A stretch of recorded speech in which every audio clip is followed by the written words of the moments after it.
Dubai और Abu Dhabi के मुख्तलिफ इलाके धमाकों से गूंज उठे। चंद मिनट्स में कई धमाके रिपोर्ट हुए हैं। ज़ैद इंटरनेशनल एयरपोर्ट के करीब भी धमाके सुनाई दिए। अमाराती वजारत दिफा के मुताबिक ईरान से आने वाले मिसाइल्स और ड्रोन्स को तबाह कर दिया गया। जी हाँ, इस हवाले से आपको मजीद बताएं तो मुल्क भर में सायरन बजाए गए, मजीद ड्रोन और मिसाइलों को नाकाम बना रहे हैं। बहरीन में भी अमरीकी फौजी अड्डे के करीब आग भड़क उठी, काबू पाने की कोशिश जारी है।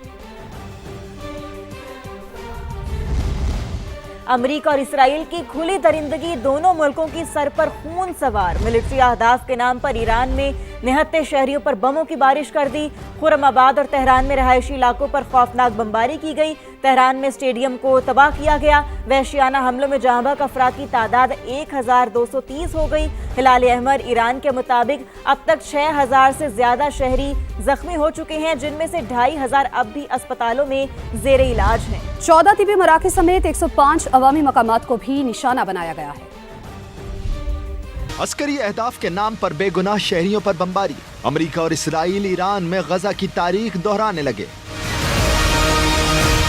ईरान के शहर खुर्रमाबाद में शहरी आबादी पर बमों की बारिश। दूर दूर तक मलबा बिखर गया। जख्मी सड़कों पर तड़पते रहे।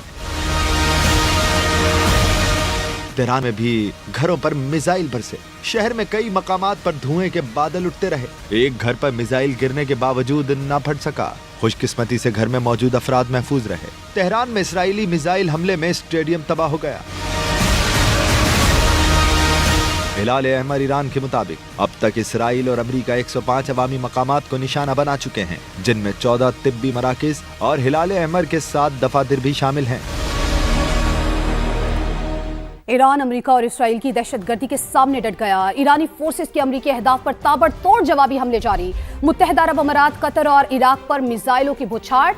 सऊदी अरब पर भी क्रूज मिसाइल और ड्रोन से वार। अबू धाबी में 2 मकामात पर ड्रोन्स का मलबा गिरने से 6 पाकिस्तानी और नेपाली शहरी जख्मी हो गए। ईरानी हमलों से इसराइल के शहर रामतगान में तबाही फैल गई। पासदारान इनकलाब के मुताबिक खलीज फारिस में अमरीकी टैंकर पर भी हमला किया गया, जिसके बाद उसमें आग भड़क उठी। इराकी कुर्दिस्तान में मिलिट्री बेस को 3 मिसाइलों से निशाना बनाया गया। ईरानी नेशनल सिक्योरिटी काउंसिल के सरबराह अली लारिजानी ने 500 अमरीकी फौजियों की हलाकत का दावा कर दिया। उधर अमरीका की शहर कुर जंगजू भी मैदान में कूद पड़े। ईरान के खिलाफ जमीनी कार्रवाई का आगाज कर दिया। वजीर खारजा अब्बास अरागची ने कुर्द मलेशिया को बाज रहने की वार्निंग दे दी। स्पीकर ईरानी पार्लियामेंट ने कहा, दुश्मन का गिरेबान सजा दिए बगैर नहीं छोड़ेंगे। ईरान के एक और हमसाया मुल्क पर ड्रोन हमला। आजरबाईजान के एयरपोर्ट पर ड्रोन गिर गए। 2 अफराद जख्मी हो गए। हमले में एयरपोर्ट की इमारत को भी नुकसान पहुंचा। आजरबाईजान की वजारत खारजा का शदीद रद्द-ए-अमल। एक बयान में आजरबाईजानी वजारत खारजा ने कहा, आजरबाईजान पर हमला बैनुल-अक़वामी कवानीन की खिलाफ वर्जी है। इस इकदाम से खित्ते में कशीदगी मजीद बढ़ेगी। आजरबाईजान इस हमले का मुनासिब रद्द-ए-अमल देने का हक रखता है। कतर ने दावा किया है कि उन्होंने ईरान की तरफ से दागे गए 4 ड्रोन्स मार गिराए हैं। ईरान की तरफ से दागे गए 13 मिसाइल फजा में ही रोक लिए गए। एक मिसाइल कतर की समंदरी हुदूद में जा गिरा। उधर बरतानिया ने कतर को मजीद 4 टाइफून लड़ाका तैयारे देने का ऐलान कर दिया। बरतानवी वज़ीर आज़म कीयर स्टारमर ने कहा, बरतानिया अमरीका को फौजी अड्डे इस्तेमाल करने की इजाजत नहीं देगा। मशरिक़ वुस्ता में हौलनाक जंग। बैनुल-अक़वामी मंडी में तेल की कीमतें मुसलसल बुलंद। आबनाए हुर्मस पर ईरान का कंट्रोल भी बरकरार है। गैर मुल्की मीडिया के मुताबिक आबनाए हुर्मस से जहाज़ों की आमदरफ्त सिर्फ 10% रह गई है।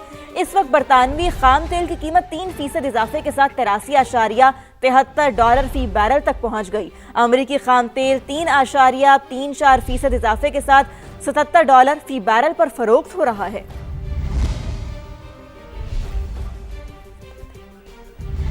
वज़ीर आज़म मोहम्मद शहबाज शरीफ के मलेशियन वज़ीर आज़म और इंडोनेशिया के सदर से टेलीफोनिक राबते। मशरिक़ वुस्ता की कशीदा सूरत हाल पर तशवीश का इजहार किया। रहनुमाओं ने सिफारती राबते जारी रखने पर इत्तेफाक किया। वज़ीर आज़म शहबाज शरीफ ने कहा, ईरान पर इसराइली हमलों और खलीजी ममालिक के खिलाफ कार्रवाइयों पर शदीद तशवीश है। तमाम रियासतों की खुद मुख्तारी और इलाकाई सालमियत का एहतराम UN चार्टर के मुताबिक यकीनी बनाया जाना चाहिए। दोनों रहनुमाओं से गुफ्तगू में वज़ीर आज़म ने जोर दिया कि तमाम फरीक तहम्मुल का मुजाहिरा करें, कशीदगी कम करें और मसाइल सिफारतकारी के जरिए हल करें। वज़ीर आज़म ने दोनों रहनुमाओं को अफगानिस्तान से मुतालिक हालिया पेशरफ्त और दहशत गर्दी के खिलाफ पाकिस्तान की कोशिशों से आगाह किया। قطر نے LNG کی پیداوار بند کرنے کا اعلان کر دیا. اب دنیا بھر میں گیس کی شدید بحران پیدا ہونے کا خدشہ. دنیا بھر کو 20% LNG قطر سپلائی کرتا ہے. غیر ملکی خبر ایجنسی کے مطابق قطر کی پیداواری یونٹس کو ایرانی حملوں میں نشانہ بنایا گیا. آبنائے ہرمز کی بندش سے بھی صورتحال زیادہ بگڑی. LNG کی پیداواری صلاحیت بحال ہونے میں 1 ماہ لگے گا. اور مشرق وسطی میں کشیدہ صورتحال کے باعث RLNG کی سپلائی متاثر. سوئس صدر نے رمضان کے لیے اعلان کردہ شیڈیول پر نظر ثانی کا فیصلہ کر لیا ہے. رضوان عالم سے تفصیلات جانتے ہیں. رضوان بتائیے اس حوالے سے. تو آپ کو بتا رہے ہیں کہ مشرق وسطی میں کشیدہ صورتحال، RLNG کی سپلائی متاثر. سوئس صدر کا رمضان کے لیے اعلان کردہ شیڈیول پر نظر ثانی کا فیصلہ. ذرائع کے مطابق سحر و افطار میں صارفین کو گیس کی فراہمی یقینی بنائی جائے گی. دیگر اوقات میں گیس لائن پیک کو مد نظر رکھ کر دی جائے گی. پرانا شیڈیول بحال کرنے کا ابھی کوئی فیصلہ نہیں ہوا ہے. رمضان میں گھریلو صارفین کو گیس کی فراہمی اولین ترجیح ہے.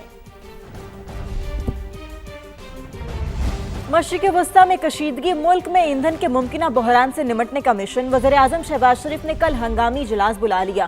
قومی ایکشن پلان پر غور ہوگا. ممکنہ تیل بحران سے نمٹنے کے لیے ہنگامی اقدامات کی منظوری دی جائے گی. پیٹرولیم مصنوعات کی قیمتوں کا ہفتہ وار تعین ایجنڈے میں شامل. ذرائع کے مطابق پیٹرول ڈیزل کی ذخیرہ اندوزی اور سمگلنگ پر سخت کارروائی ہوگی. LNG، LPG، قدرتی گیس ترجیحی شعبوں کو فراہم کی جائے گی. کابینہ کی اقتصادی رابطہ کمیٹی کا اہم اجلاس بھی کل طلب. تعلیمی اداروں میں آن لائن کلاسز اور ورک فرام ہوم سمیت متعدد تجاویز. کارپوریٹ سیکٹر سمیت نجی اداروں میں بھی ورک فرام ہوم سے متعلق سفارشات تیار کی گئی ہیں.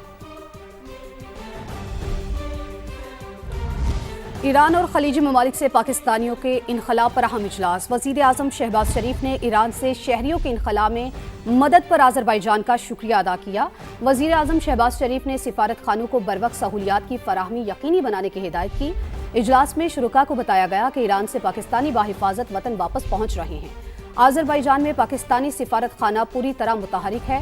وزیر اعظم کی ہدایت پر دفتر خارجہ ساری صورتحال کی مسلسل نگرانی کر رہا ہے. آپریشن غضب للحق کے تناظر میں KP کے صحافیوں کی ISPR میں اہم نشست. فتنہ الخوارج اسلام کی مسخ شدہ شکل اور ان کا بیانیہ خود ساختہ نظریہ قرار. بتایا گیا کہ یہ آپریشن افغان طالبان رژیم کی طرف سے دہشت گردی کی سرپرستی کے مکمل خاتمے کی ضمانت اور عملی اقدامات تک جاری رہے گا. سیکیورٹی حکام نے کہا فتنہ الخوارج اور فتنہ الہندوستان کے ٹھکانے اور لانچنگ پیڈز تباہ کیے جا رہے ہیں. پاکستان کو خطرے کی بات کرنے والے احمقوں کی جنت میں رہتے ہیں. وزیر اعظم شہباز شریف کا NHA کی آمدن میں اضافہ. ہائی ویز پر حفاظتی اقدامات اور سروس ایریاز کی بہتری کا اعتراف. وفاقی وزیر مواصلات عبدالعلیم خان کی تعریف کی. ٹول پلازوں کی اوپن اور شفاف نیلامی احسن اقدام قرار دی. اسلام آباد سے یہ رپورٹ دیکھیے. وزیر اعظم شہباز شریف کی زیر صدارت نیشنل ہائی وے اتھارٹی کی کارکردگی کا جائزہ اجلاس. وفاقی وزیر مواصلات عبدالعلیم خان، احسن اقبال، احد چیمہ اور دیگر اعلیٰ حکام کی شرکت. اجلاس میں NHA کی کارکردگی پر تفصیلی بریفنگ دی گئی. بریفنگ میں بتایا گیا کہ 2025 میں NHA کی آمدن 66 ارب 80 کروڑ سے بڑھ کر 109 ارب روپے ہو گئی. 2024 کی نسبت 2025 میں موٹر ویز پر M-Tech کی تعداد 20 سے بڑھ کر 81% ہو گئی. ہائی ویز اور موٹر ویز پر ایکسل لوڈ کی پابندی کی شرح بھی 90 اور 95% تک پہنچ گئی ہے. ایکسل لوڈ کی پابندی پر عمل سے حادثات اور سڑکوں پر دباؤ میں کمی آئی. بریفنگ میں بتایا گیا کہ اس سال موٹر ویز پر ایئر ایمبولینس سروس بھی متعارف کرا دی جائے گی. NHA نے اپنے بجٹ سے لیاری ایکسپریس وے، ٹھوکر نیاز بیگ اور اسلام آباد مری ایکسپریس وے کی اپ گریڈیشن کی. وزیر اعظم نے وزیر مواصلات عبدالعلیم خان اور ان کی ٹیم کی کاوشوں کی تعریف کرتے ہوئے جاری منصوبے بروقت مکمل کرنے کی ہدایت کی. وزیر اعظم کا کہنا تھا کہ NHA کے ٹول پلازوں کی اوپن اور شفاف نیلامی ایک احسن قدم ہے. موٹر ویز کی مرمت کے دوران کام کے بہترین معیار کو یقینی بنایا جائے. नैब तरमीमी बिल 2026 सेनेट और कौमी असम्बली से भी कसरत राय से मंजूर। चेयरमैन नैब की मुद्दत में 3 साल की तौसी हो सकेगी। नैब मुकदमात में मुल्जिमान को दूसरी अपील का हक भी दे दिया गया। अपोजिशन का शोर शराबा, बिल की कॉपियां फाड़ दी। अली जफर बोले, ये कानून साजी सिर्फ बानी PTI के लिए की जा रही है। वजीर कानून ने जवाब दिया, हर चीज को एक शख्स से जोड़ना ठीक नहीं, मामले को सियासी रंग ना दिया जाए।